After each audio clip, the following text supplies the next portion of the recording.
Howdy y'all, my name is Bryce and welcome back to some more Stardew Valley. What's the weather report tomorrow? Partially cloudy with a light breeze. And the fortune teller says, good humor. Okay. I don't have enough to upgrade my pickaxe again. Into fresh cauliflower. Do I have one? Gosh. I might have more coming in at the last day, because I don't think I saved any. Okay, we got some parsnips. If we get 2 golds... We did! So we'll go and complete that bundle. Should I get some more potatoes to fill out these empty spaces? Do I just accept the amount of money I've got so far? I mean, potatoes take 6 days. No, I might as well. I might as well get them. I think potatoes are a good money maker. And, you know, if I've got extra space and time, why not go for it? Okay.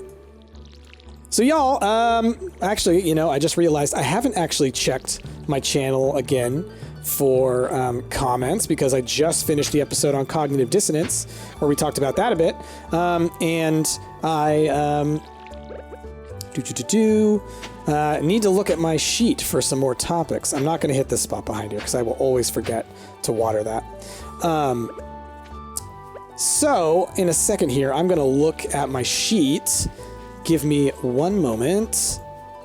Let's see.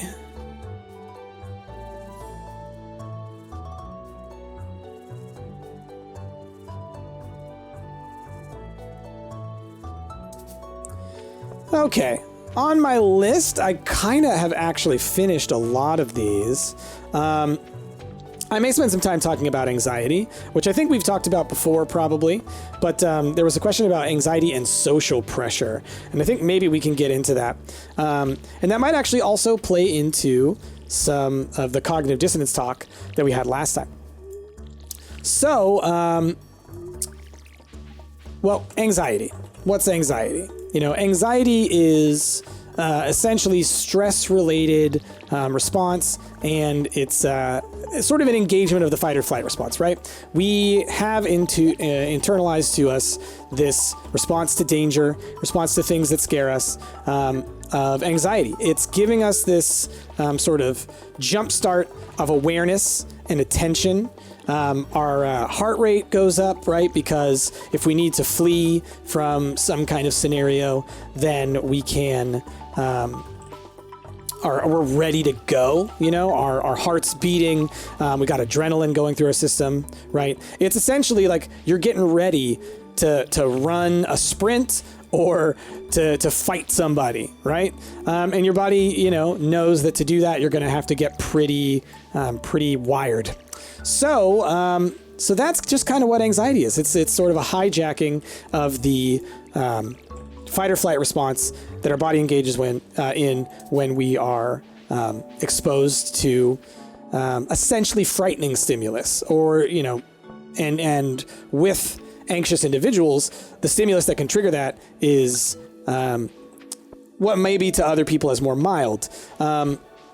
And that's simply because that's the strategy that the body has learned to respond to those things, but also genetically more people are predisposed, or different people are predisposed more to anxiety and an anxious response than others, right? So you get part of it from your parents and how they raised you. You get part of it from your parents' genes. You get part of it from just sort of temperament and stuff that we talked about before.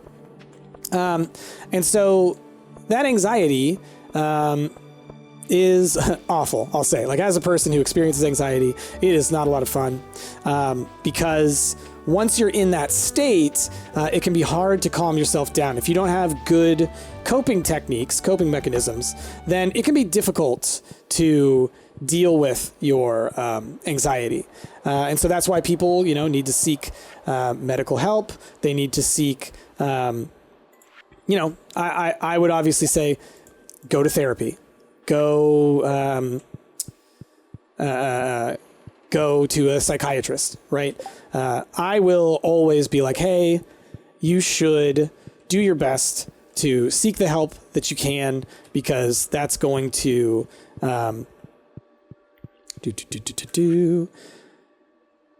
seek the help that you can, because ultimately you're going to be in a better place after it, right? It's going to help you not only to grow as a person, to learn these new coping mechanisms and whatnot, and to learn strategies to help deal with the world, but like in treating your anxiety seriously like that, you can come up with like physical responses. Where am I going today? Where am I going today? Sorry, y'all. I'm on a tangent, but I need to figure out what I'm going to actually do on this day. I guess we can go into the mines.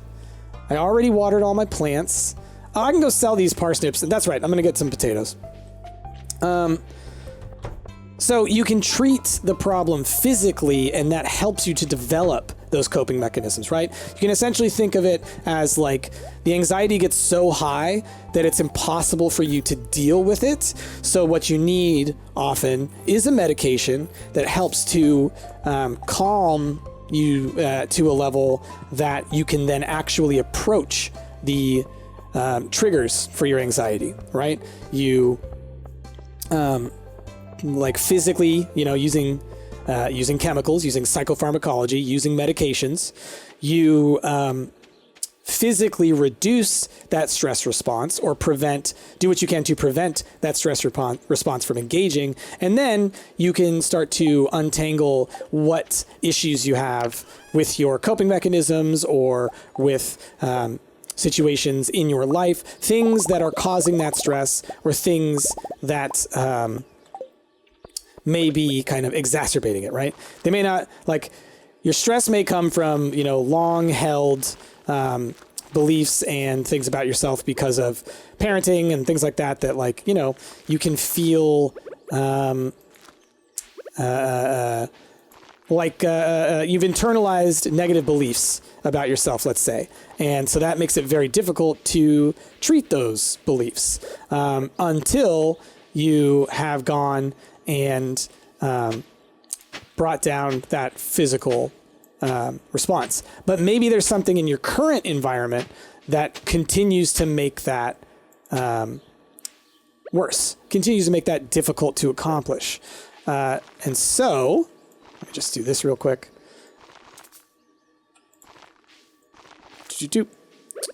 So, that's anxiety. That's essentially anxiety. Now, let's put that in there. Now, combining that with social pressure, that was the other part of this question, was how does that go along with social pressure? And essentially what you can think of is that social pressure is one of those outside triggers, external triggers for the anxiety attacks or response. People are very important to us, but people are also very scary. People can affect your life in many ways that can be drastic. And because of that, many people develop these sorts of anxiety responses to social pressure, right? Yeah, just imagine right now, you getting... It's something like, it's like in class, you get called on to answer a question and you aren't prepared for it, right? And you feel like everyone's looking at me and I'm so embarrassed and all this kind of stuff. And it's like, that's not the reality of what's happening in the external world. People are more concerned about themselves than other people when it comes to those types of situations, and especially in school. But it can be very embarrassing, and that embarrassment can be scary. And so oftentimes that can be the thing that leads us to have that issue. We're going to go to the mines, I think. Yeah.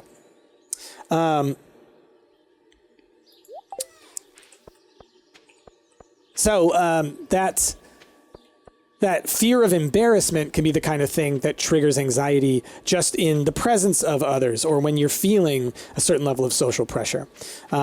So that's one level, right? That's the level of people can be scary and they can be triggers for anxiety, either with actions that they take or because, you feel their eyes on you. You feel like you could get attention that you don't want. And so oftentimes the coping mechanism for something like that is avoiding attention, right? You maybe be quiet, you maybe push yourself kind of into the back of the room and try not to be seen, right? Because ultimately in that way you can avoid that kind of social attention and pressure. The other ways that it can act are in terms of peer pressure, right? In order to engage in some kind of behavior that maybe you don't want to. And so the way that works with anxiety is that because you might be afraid of being ostracized from your friendships, you might be afraid of your friends no longer wanting to spend time with you because you don't want to engage in some kind of behavior, that you may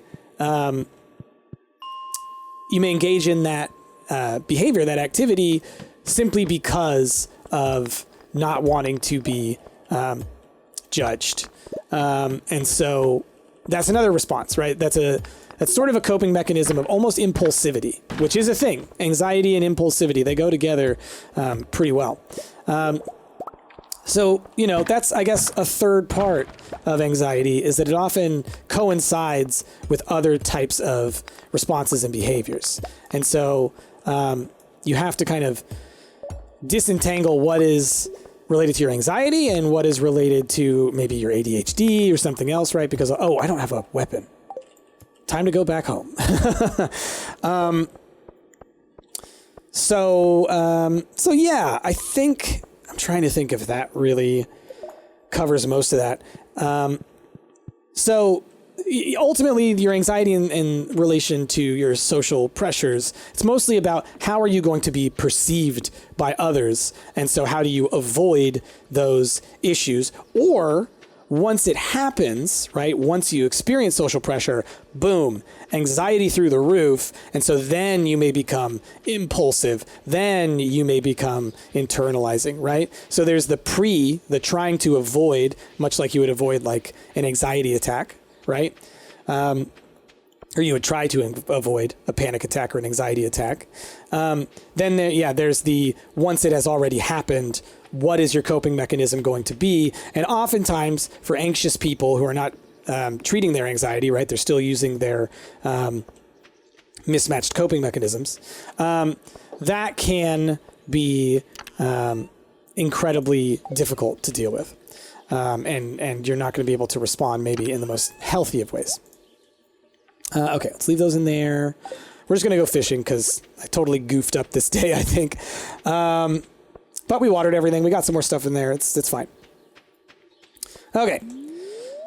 So, but alongside peer pressure, or social pressure and peer pressure, goes back to the conversation that we had previously about cognitive dissonance, in that other people's beliefs and behaviors and actions kind of spill into us. So we may not even be aware that we are starting to engage in things that will cause us anxiety because we see in others that it's not causing them anxiety. But then once you experience it, it's like, oh no. And so when it comes to peer pressure, because we care so much about our friends and how we are perceived, but also because we kind of experience what others believe and how they behave, it can kind of make that even more difficult. Not just with the anxiety, where you can engage in behaviors that you might not want to, and thus that can kind of spike your anxiety, or it causes you attention that you don't necessarily want. A lot of anxiety is associated with attention. You don't want to have people observe you in certain situations. The other side of it is there are certain situations that terrify you or cause you to experience past memories or experiences, trauma, that can also lead to it, right? There's different triggers for anxiety, but when it comes to social pressure, oftentimes it has to do with attention, not wanting to be seen or only wanting to be seen in a certain way, because other ways make you anxious because you might not believe that your social connections are strong enough to survive that, etc. So that's, with anxiety, but also back to the cognitive dissonance discussion that we had a couple episodes back, over the past couple episodes.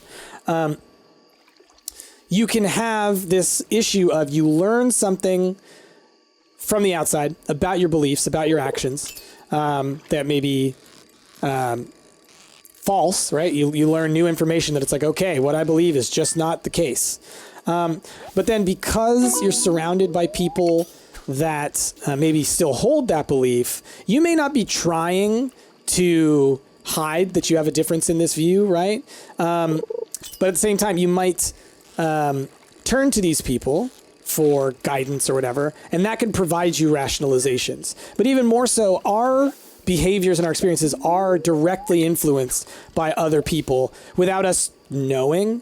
And so, you know, part of this is what I actually studied in school for my my master's thesis and my dissertation was peer group analysis, social network analysis, but not social networks in like Facebook or whatever. But if you think about what the network of people is that you're connected to on Twitter or Facebook, it's like that.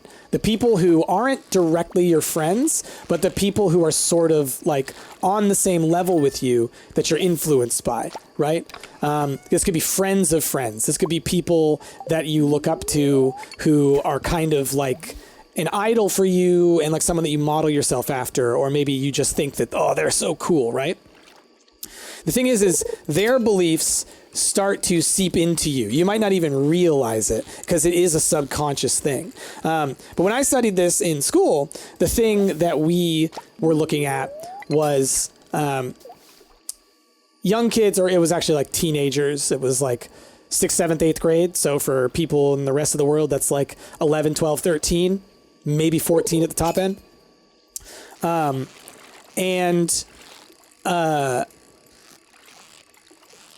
What we were studying was their beliefs about school. Do they like school? Do they enjoy school? Do they want to go back? Are they excited about school, etc.? And we did this over a longitudinal study. So for those of y'all who are aware of statistics, you know what that means. For those of y'all who aren't, longitudinal study is multiple sets of data points across different periods of time. So, oh, my alarm's going off. And so what that allows you to do is have what we call temporal precedence. So you have data from a time before that you can then compare data from now to. And so that's how you can determine causality, right? Because if you only do data at one point, then you're not going to be able to do causality because it could be, it's that whole correlation is not causation. But once you start to use longitudinal analysis, you can say, okay, these things are changing over time in a specific direction. And because we're controlling for all of these other variables, the only variables that could affect it are the ones that we're studying, right? Like that's kind of how you do good science. So we're doing this long-term longitudinal analysis. Ooh, let's get Fisher.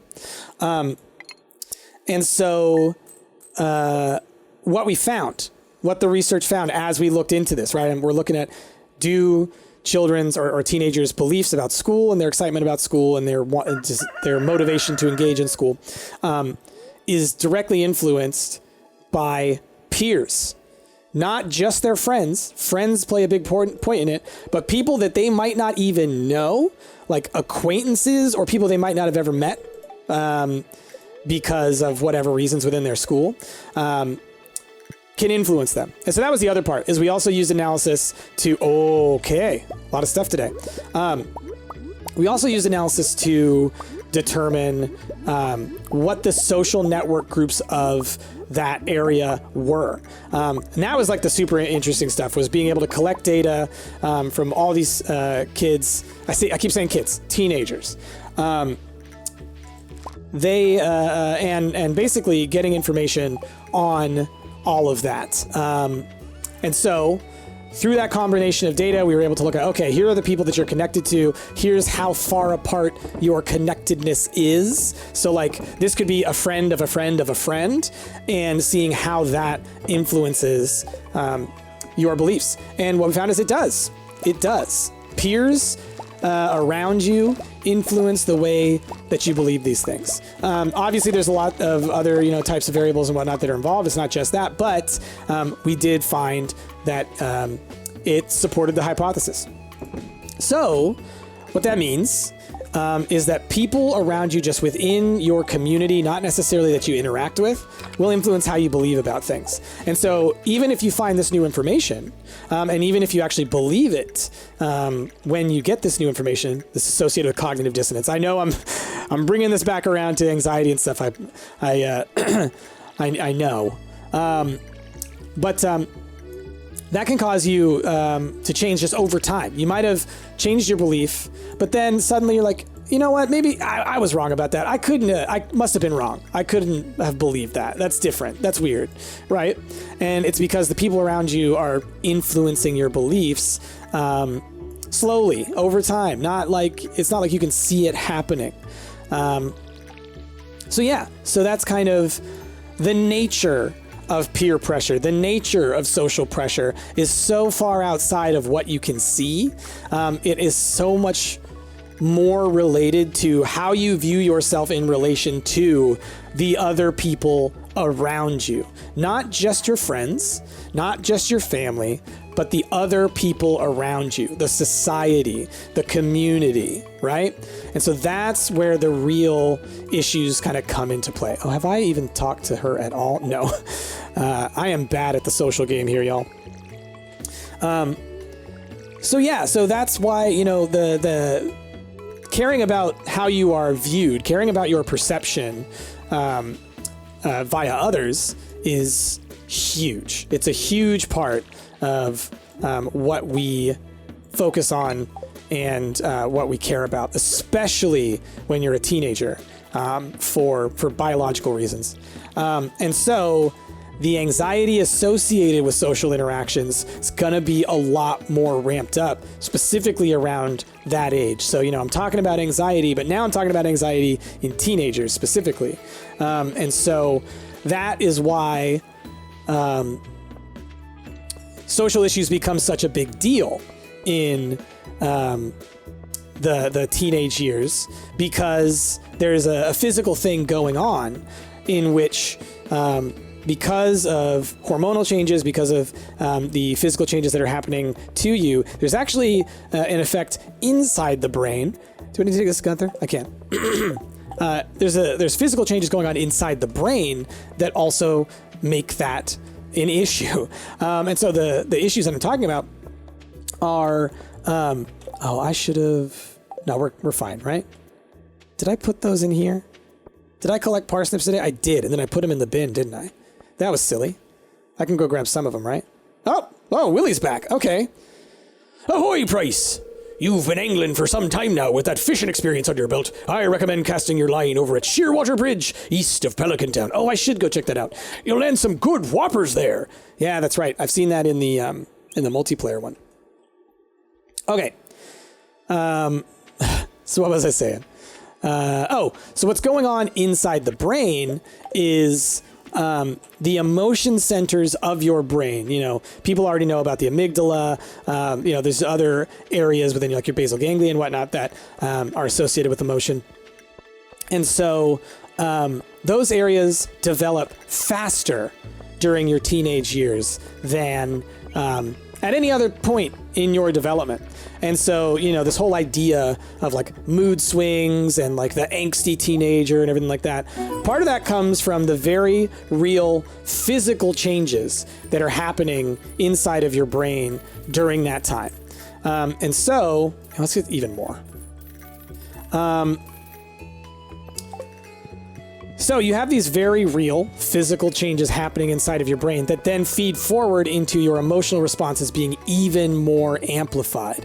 And because this is developing faster than if you look at it like a seesaw, this is developing faster than the logic centers of your brain, which sort of slowly develop at a constant rate over the course of your development. You end up with kind of certain instances, certain social interactions, certain just actions in general, being very amplified in their in the intensity, I guess, of those interactions. And so you may be essentially what we would call like flagging. You would be flagging the emotions as much higher than they actually would be if you were to like think through the problem, just to think through it, right? Which, again, that's an anxiety thing, right? Not being able to properly cope with the way that you're feeling. So I guess what I'm trying to get at is anxiety is going to be even more intense when you're in that age group. And so with teenagers, especially y'all, if you're parents out there or prospective parents, know that, so that when you're like, oh no, why is my daughter suddenly mean to me? Why is my son suddenly all angsty? All this kind of stuff. Don't, my child is, suddenly too introverted. These big changes, it's because of that shift.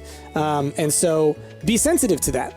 Recognize that is a physical thing that's going on. It's something that happens to everyone. And even if, there's variance among people, for some people it's more intense, for some people it's mild,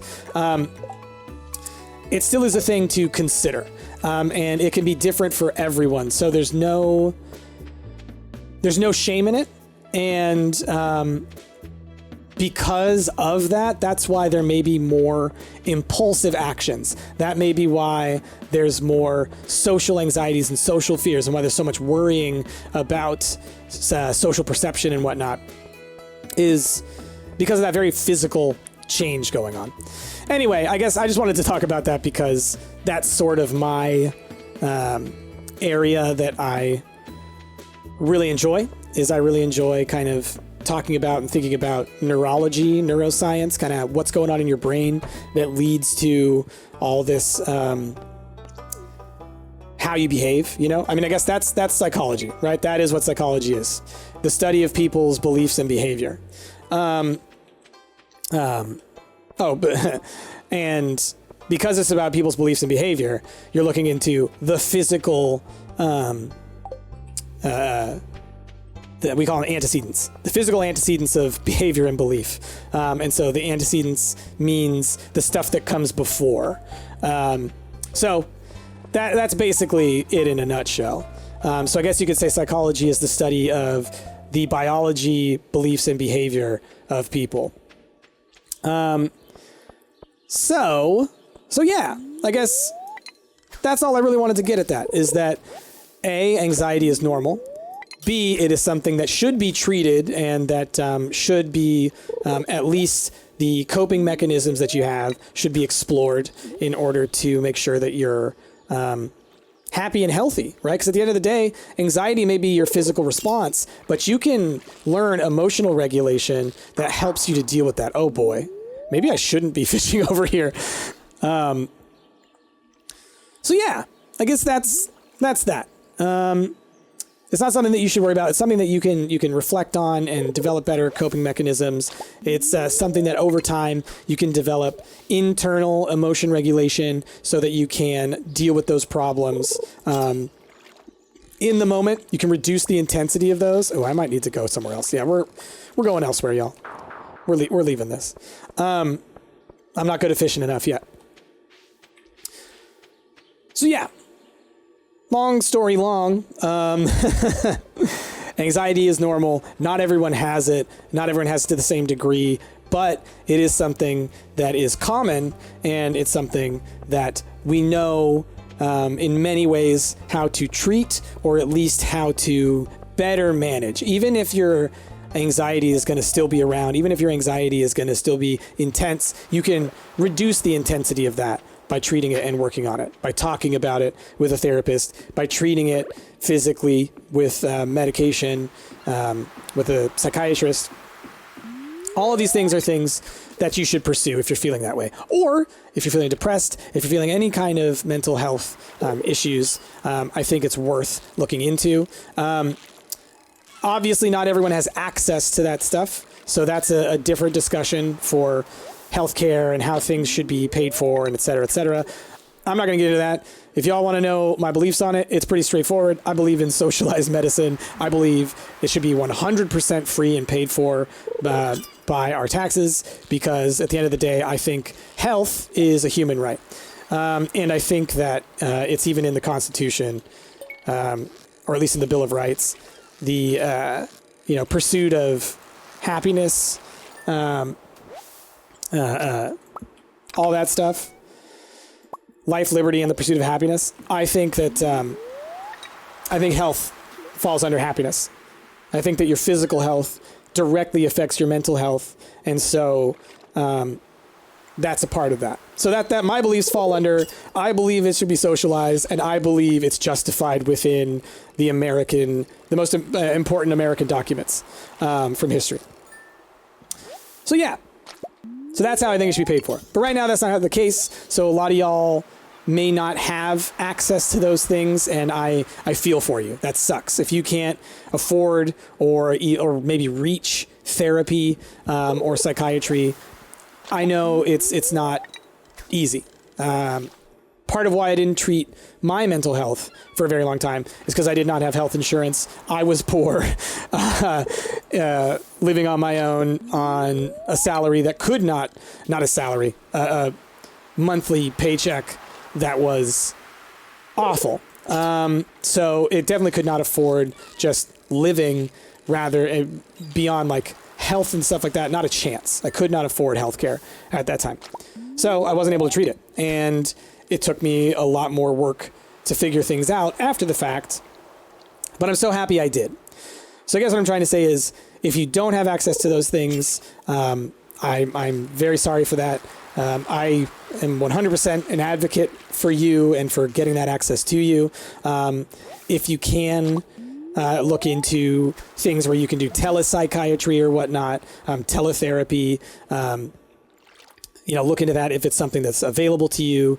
There may be local resources that are available to you, but I understand. I fully understand that it is not something that everyone can have. It's a reflection of a certain level of privilege.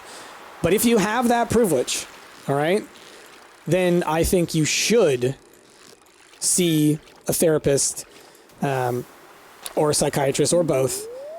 Pretty much everybody. Like pretty much everybody should. Because even if you don't have anxiety or depression or anything like that, you probably have some things that you need to deal with, that you need to reconcile, right? Experiences that happen to you, a lot of people have experienced trauma and they don't deal with it, right? Even if you don't get some kind of mental health issue out of it, you still may hold that inside you. It may cause you like internalized anger. It may be something that causes you in the future some heart problems or something like that. But because you don't have an outward manifestation of that mental health issue, you might not think to pursue it. So if you can, I would say everyone should give it a try. And, if it's not for you, therapy, then now you know. But I do think that it's something that you should try just to know how it can help, I guess is what I'm trying to say. Because it might be able to help you even if you didn't think you needed it. So yeah. Because, I guess the last thing I'll say is that, our biology influences our mental health. Our mental health also influences our biology. So you can be causing yourself physical damage on the inside for not treating your mental health properly or not taking it seriously. We're at a time in our history where the stigma of mental health is slowly being pulled away. People are recognizing how many people it affects and how real and intense it can be. And so I think, now's the time for you, everybody, every single person, to reflect on that for yourself. So yeah, went on some tangents there, but I guess that's how we do around here. Still mental health related, still psychology related, so I'm cool with it. Now I've just been fishing and mining and stuff today, I guess. It's been a lot of that for these past couple episodes, but you know what? That's why we do Psych Talk.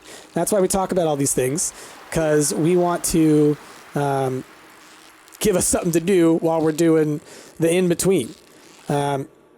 Gosh, and I'll just say, I love this flipping game. I love it so much. Like I said, we've been playing it over on the main Stumpt channel.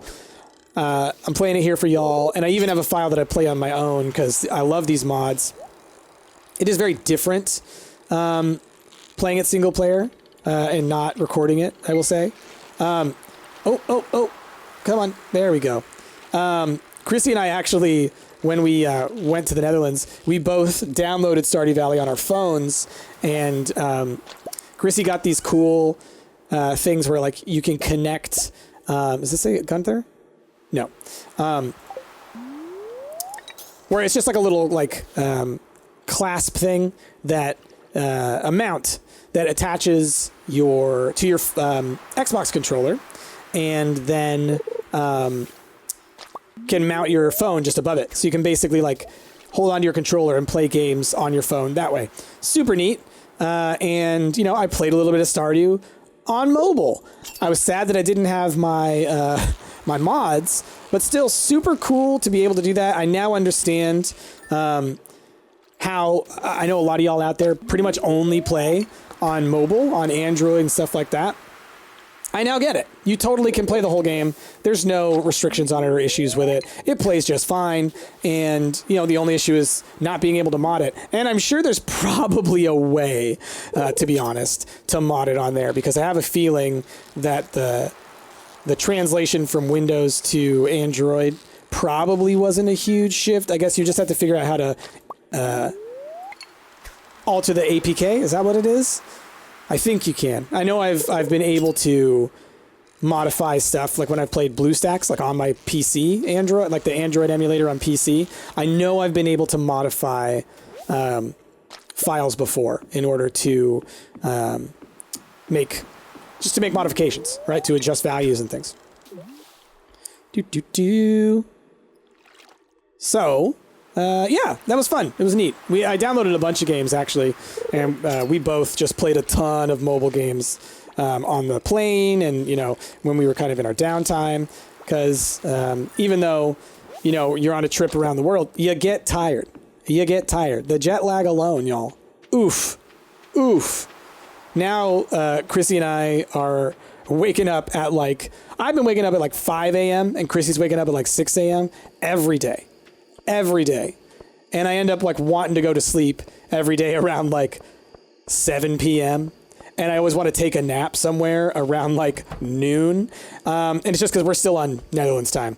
And I think it's going to take a while for us to shake that off. But on the plus side, we're waking up early again, which we actually both like to do. And we just kind of fell into bad habits slowly over time. Just, you know, because we could. You know, it happens. You're like, oh, I could stay up late. And then, oh no, I can't go to sleep. Right? Okay, let's sell all these fish. We're going to make a bunch of money. Doot, doot, doot, doot. Okay. Seaweed we'll hold on to. Let's put this in here. Let's put everything else in there. I'm not sure about this. These could have belonged to an ancient mosaic or a necklace. Are those just for selling? It's an artifact. I'm going to hold on to it. I don't know what it is. It's probably just trash. Probably is. All right, let's go to sleep. Y'all, that is where we're going to end this episode. I'm going to go ahead and hit yes so we can look at what we got for the day. Ooh, we actually got a pretty good amount of money for all the forageables. Okay, y'all. Well, like I said, that's where we're going to end this episode. Thank you so much for watching. I hope you enjoyed the discussions. We go on tangents sometimes, and that's okay. So leave down below in the comments anything that you would like to see me talk about when it comes to psychology-related issues or anything like that. Or I'll talk about anything else. You know, I'm pretty open to just talking about stuff. This has basically become the Price Stardew podcast, where I just talk nonstop about something while walking around watering and fishing and mining. So yeah, with that, y'all, thank you so much for watching. I hope you liked it. If you did, please leave a like, subscribe if you're not already, comment down below, and go watch another one of my videos. All those things help with the algorithm to make sure that my videos are getting seen by not only you, but by a bunch of other people, and that'll help me grow this channel, and that'll be wonderful, because then I can do even more stuff over here. But even more importantly than that, y'all, I hope you have a wonderful rest of your day. I have been Price, and I will see y'all next time.